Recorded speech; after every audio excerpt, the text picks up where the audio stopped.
Welcome everybody. Since we're talking anniversaries, I can't help but point out it's the 250th anniversary of the establishment of the United States Marine Corps. Hoorah! Yeah. So, given that I'm Major Eric Younger, this is the Parris Island Living History Detachment. We're part of the Parris Island Heritage Foundation. If you don't know, there's a museum on Parris Island. It's open 6 days a week. It's every day but Sunday, and it's absolutely free. And I would encourage everybody to go down to that museum and go ahead and come on down and see Parris Island, see where we make Marines, and go to the museum. What we're going to do today, as Pete was saying, is we're going to demonstrate some of the weapons that were used by Marine infantrymen during the Korean War. The first one we're going to demonstrate is the M1 carbine, developed in 1938. The Army was looking for a weapon that was easy to shoot and that was light and that could be used by soldiers, Marines, air that were not going to be rifled. The rifleman would carry something heavier. We'll talk about that later. This weapon is 5 pounds. It fires from during World War II, it was a 15-round clip and in Korea it was expanded to 30 rounds. They also had a paratrooper version, they had a full auto version, and they had a version in Korea that was the first U.S. weapon to be used in the field with an infrared scope. It's quite light. It was developed by John Moses Brown's brother, Edward, and a man by named John Williams, who was actually a convicted bootlegger and murderer, but he was a genius with weapons, and he helped design the bolt for this weapon. Like I said, it's very light, it's only 5 pounds. That also means it's not got a lot of stocking power, but if your job is to be a light, this is a defensive weapon. So I'm going to give you the M1 carbine. Shooter, face down range. Load.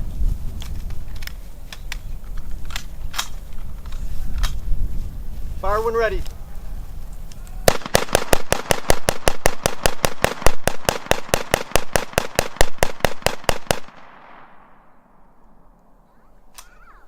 Go clear. Down to freedom. Yeah.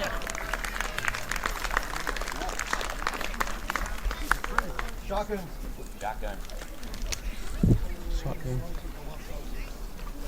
So during the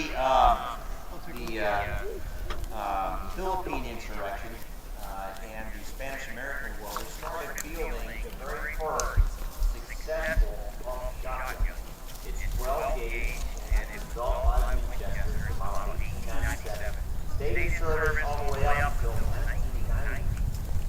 It was used extensively in the military, and basically it's what you would consider a civilian model shotgun, pump shotgun, with a couple of modifications specific to the military. The first one is it has a shield over the barrel to help keep your hands from being burned by a hot barrel. Because in the military, we're not going to be shooting 1 or 2 rounds off a dove.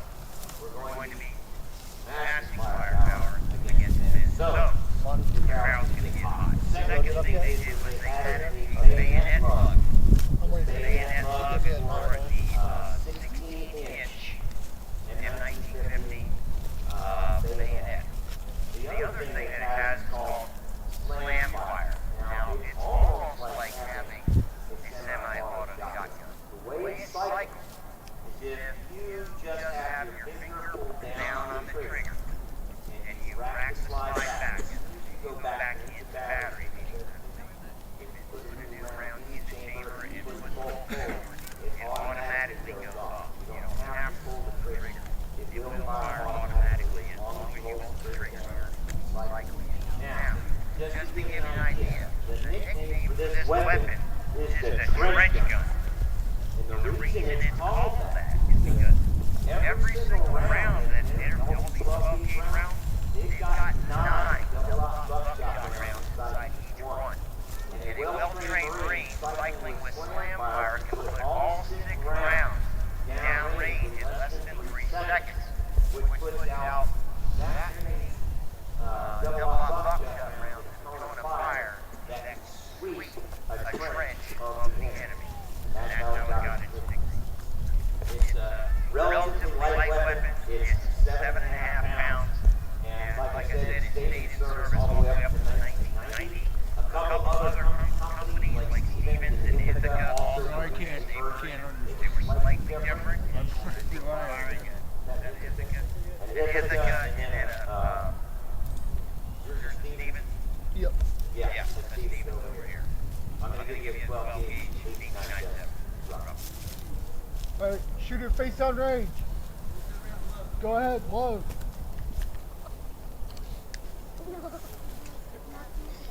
Tell me when you're ready.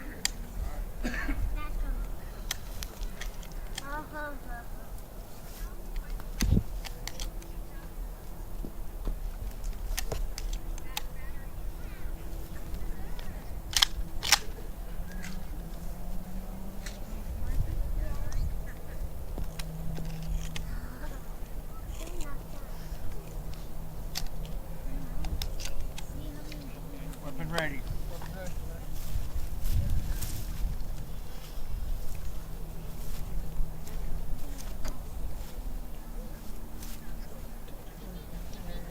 Ready on the left. Ready on the right. Ready. Shooters, commence shooting.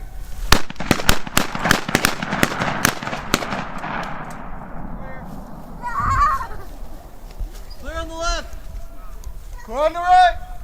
Bring it in. The next weapon we're going to talk about is the M1928 Thompson submachine gun. Now, the Thompson was originally developed by an Army Brigadier General, Thompson, not coincidental, and the Army originally turned this weapon down. They said it was a waste of ammunition to give a submachine gun to a soldier. It was also fairly heavy at 11.5 pounds, and it was expensive for the time because it was very highly machined. It saw very limited service at the end of World War I. But it was in the hands of the Marines that it actually gained its acceptance in the U.S. military. What happened in 1922 and 23 was the Postal Service, as you can imagine, things have changed a little bit, but they used to send all their checks and money through postal trains. Well, the gangsters know this. They're armed with Thompson submachine guns. You can buy them out of the Sears catalog back in the day, folks, fully auto. And they were knocking over the postal trains. So the Postal Service approached the Marine Corps and said, we're going to give you Thompson submachine guns if you will guard our trains. We said, of course, we're not going to back out. So that's exactly what happened, and you can imagine what happened very quickly. The knocking off of the postal trains just stopped because they ran into the buzzsaw called the United States Marine Corps. But after that, the Marines loved the firepower so much, they kept the weapons, and then they finally received their acceptance through the Army, and it was widely manufactured and fielded to the U.S. military services. Now, during World War II, the Army expanded so fast that the production of current Thompsons couldn't be kept up because, as I mentioned, it was rather expensive and it was a very finely tuned submachine gun. So they took that design and they simplified it a little bit to make it easier for mass production, and that became the M1 version of the Thompson, and that's what we're firing today. It fires from a 15 and a 20 round box magazine, or a 50 and a 100 round drum magazine. Now those drum magazines are really handy, except for when you got to reload them. They take a long time to reload, which is why you think we didn't see that so much in the military. It was a lot more convenient just to grab another magazine out of your magazine pouch and just slam it in and just get more. The Thompson fires at a nice high rate of firepower. In fact, it'll fire so fast that the barrel will climb. You have to be very careful about keeping it on target. It fires the 45 caliber round that the government model 1911 fires, so it's a big, fat, heavy round. So it doesn't give you a long distance at killing power, but up close, it is absolutely devastating. This is the Thompson submachine gun. Shooters, assume a safe shooting position. Go ahead. Lock and load.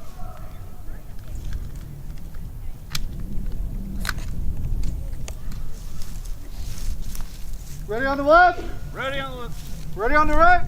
Ready. Shooters, you may commence shooting.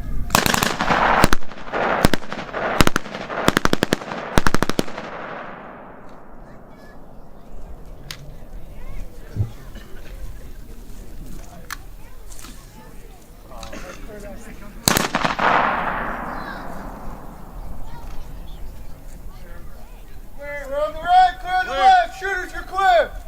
I'm on now. Just so you know, bullets are not good things to fire. These weapons are designed for bullets, not for blanks, which love to foul your weapon, so it's a little hard. Plus, they're a little old. The next weapon we're going to be talking about is the M1 Garand. It was the Army started developing a replacement for the 03 Springfield in the late 20s, and it took them an extraordinarily long time to actually get the M1 Garand designed and approved. It was finally approved for issue in 1937. It is a semi-automatic, gas-operated, shoulder-fired weapon. It fires a nice 30 caliber round. Everybody hears 30-06. That's what it fires. The same round that was fired in the 03 Springfield and the Browning automatic rifle. It's a very long-range, hard-hitting, powerful round. What this weapon gave us was a tremendous firepower advantage over our enemies during World War II. Because in World War II, we were the only country in the entire world to field a semi-automatic rifle to our basic infantrymen.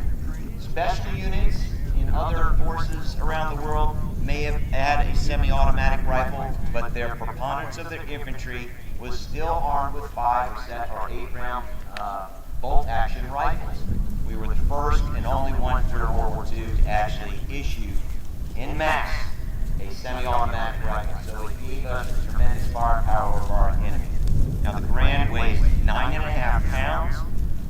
It's very robust. You can slam it on the ground and load it and fire. It will still fire. It is a very well-designed weapon. Now it had a couple of things that made it unique. The first thing is that it fires from an M-block clip, so it doesn't have a detachable magazine that you throw on. It actually loads 8 rounds that are clipped together into the top of the receiver. What that does is it makes it a little bit difficult if you only fire a couple rounds off and then you want to try to top it off. It's hard to do that. You have to eject the whole thing and it kind of falls apart like a banana peel and you got to put the rounds back in. So it's easier just to eject the halfway spent clip, and if you need to reload, just put a whole new one in. Don't even mess with trying to reload it. So a little quirky on that. And then the last thing is, when the last round goes out and gets ejected, that spent shell also ejects the M-block clip, which comes up with that if you've seen movies or played Call of Duty or whatever. You're going to hear that ping, because when that M-block clip goes out, it goes ping, and it pings when it hits something hard like a rock. Now that can be an advantage or a disadvantage. If you're close to your enemy and you are truly out of ammunition, and they heard that, they know you're out and you got to reload. So they have a few seconds to take advantage of that. But if you're a United States Marine, you might carry an empty M-block clip and fire a couple rounds and throw it off a piece of coral, and then they'll meet their emperor. So that's kind of the way it goes.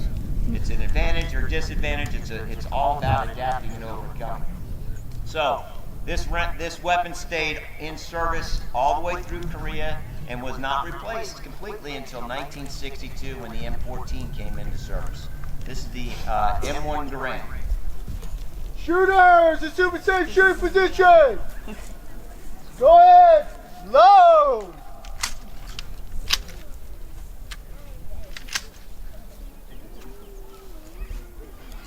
Ready on the left? Ready. Ready. Ready on the right? Ready. Shooters, you may commence shooting.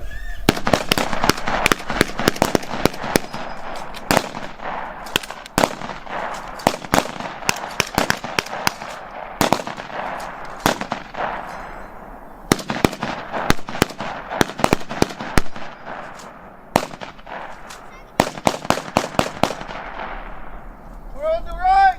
Clear. Clear on the left. Clear. Shooters, you're clear.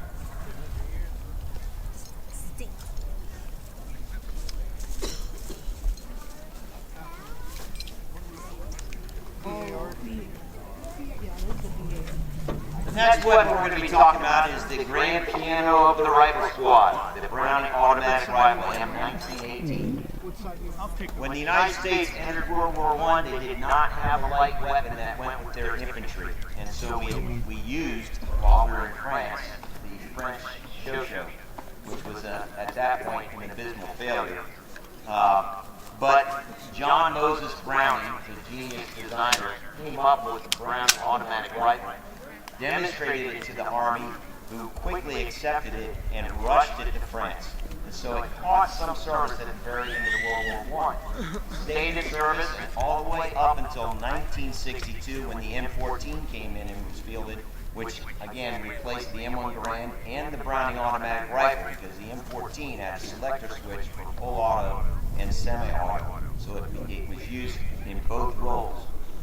So this weapon is quite heavy. It's 18 pounds slick, as they're looking at it right now, without being loaded, without a bipod, and without a carrying handle. When you add those 3 additional items, it's 23 pounds. But that's 23 pounds of cold steel and sex appeal, folks. It's an amazing weapon. So, the Browning automatic rifle was so impactful that it changed the Marine Corps organization, and to this day. So if you can imagine, the rifle squads in World War I were just infantrymen. Now a couple of them, or riflemen, excuse me, and a couple of individuals in each squad would be a grenadier, so they'd wear a vest with grenades to throw or fire out their rifle. That was it. You had a squad leader, and then everybody else was either a grenadier or a rifleman. And it was one maneuver element. That squad was a maneuver element. The Marine Corps saw this weapon and said, wow, again, we like firepower. This thing's got firepower. We took the AR and we broke the squad into 3 fire teams of 4 men each. So you had a fire team leader, you had a rifleman, you had a grenadier, and the last one was an automatic rifleman. So in every Marine squad, we had 3 automatic riflemen. The Army did not adopt that until later on, into almost all the way up into Korea. So the Marine Corps kind of led the way with that. And we have not changed since then. Our squads are still organized the same way. And even though all weapons that the Marines carry now can technically either be on fully automatic or semi-automatic or burst, one person in each fire team is still called an AR man, the automatic rifleman, and he's still armed with a weapon that's a little bit different from the rest of the riflemen to be able to provide longer range fire suppression. And so this particular weapon, even though it's been out of service since 1962, has left an indelible mark on the United States Marine Corps. It is extremely robust. The barrel is long, and the receiver is milled out of a single piece of steel. So what that means is it's extremely strong and accurate. So if you're in the prone position, meaning laying down, and you've got that barrel supported, you can leave a 1-inch ragged hole at 1,000 yards. It's that good. Downside is it's heavy. So we've tried to find ways to have that advantage without being so heavy. We're still in the pursuit of that.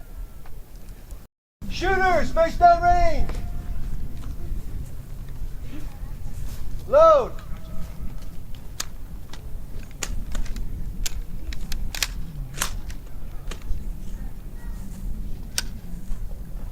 Ready on the left? Ready on the left. Ready on the right? Ready. Fire at will.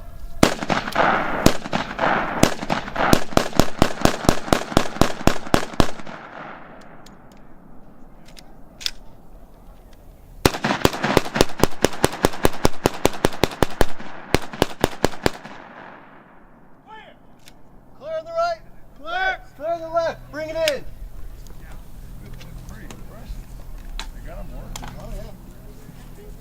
Mike, magazine. Magazine. What is this now? The question is, what round does that fire? It fires the exact same 30 caliber or 30-06 round that the Garand fires in the 03 Springfield fires. Nice logistically to have the same round, right? Through all this time and through the different weapons. That's a logistical solution. The next weapon we're going to be talking about is the M2-2 Flamethrower. Believe it or not, when the United States entered World War II, we were the only major force that did not have a flamethrower. They have been very effective in World War I. The Germans had them, and in World War II, all the other Allies and Axis forces had them, and they were very effective for what they're used for. The United States quickly put a team together to design one. And unfortunately, that was the M1A1 also, and it was an abysmal failure. When it worked, it was amazing, and that's what meant we've got to find a way to get this to work, because it's that cool and very effective when it fires. I should say cool, but it's not as hot. So they put another team together to say, start from scratch, and let's build one that is basically marine proof. And so they developed one that was very simple, very robust, and that is the M2-2. And it saw service all the way through Korea, World War II, Korea, and into Vietnam. They changed it up about midway through Vietnam just to make it lighter. They cut one of the tanks, and I'll talk about how it's built in a second. But they cut one of the tanks to make it a little bit lighter, so you won't carry any flight fuel around. So this weapon is very robust. You can take it, drop it in the surf, let it roll around in the surf, pick it up, shake it, and it will fire. It fires about 9 seconds worth of deadly napalm. All you really need is about a 1-second burst to hit a door, a window, a machine gun embrasure, rifle port, and that's all it really took. Now, contrary to popular opinion or popular myth here, it's not that the flame killed everybody. That did happen, but the flame has to touch you to get to you.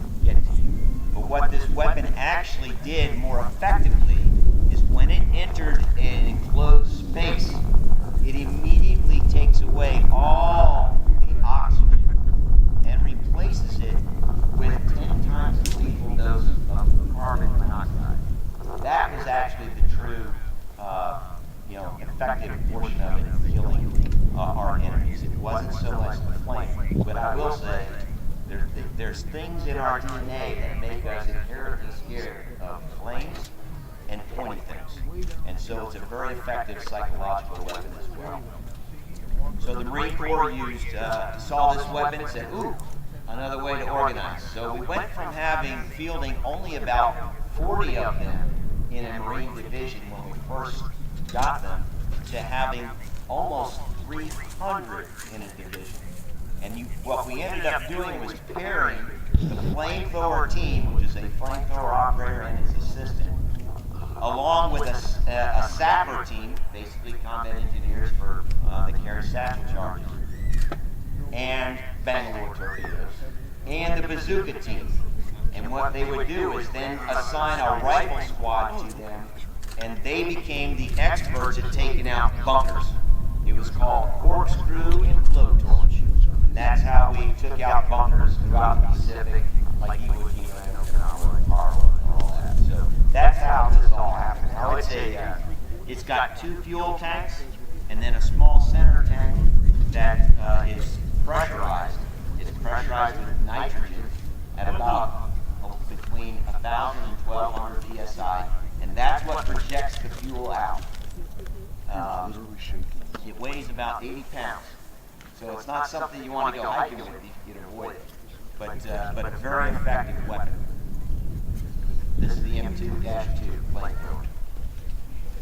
Oh, before I put that on my back, I have a couple of shameless things I'll say because I'm going to be out here.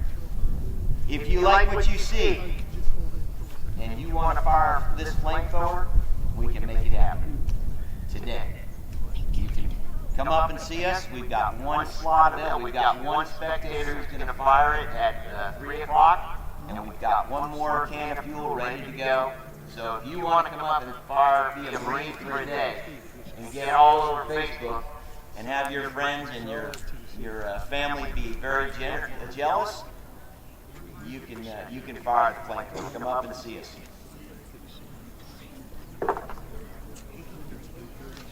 All right.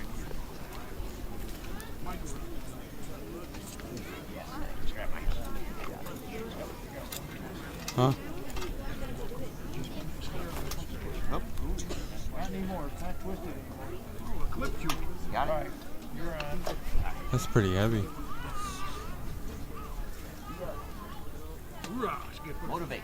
See you in the flash. Oh, come on.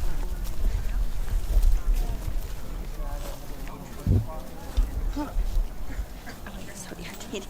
It doesn't work. I mean, if I can. Do it, babe. Come on, you know. You want to bother me? You should tell that guy I'm interested. Do it, do it, do it, do it, do it. Oh, I'm going to. I'm going to find him. You do it. He's going over there. Come on, Laura, please. Baby, I got it filming too. I know, but I want everybody to see it too. Sarah's watching. Huh? Sarah, my sister, she's watching it. I want her to see this. She's the only one watching. Is it still saying connecting? It's trying to connect. I don't know if she can see it or not.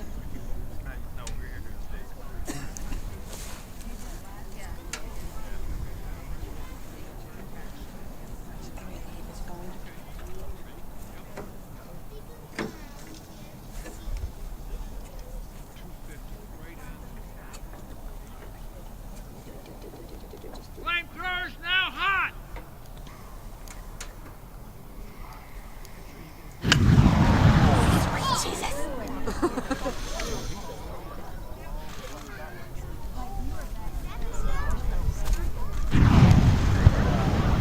Whew, I can feel the steam off that.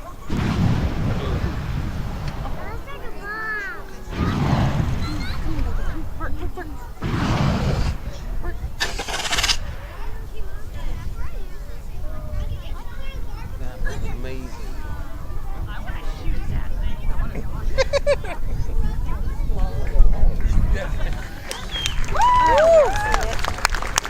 Ooh, can you smell that?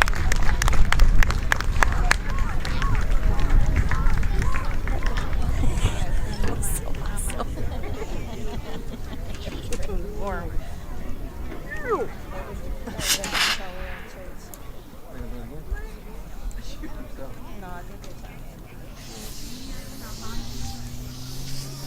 Flamethrower's now safe.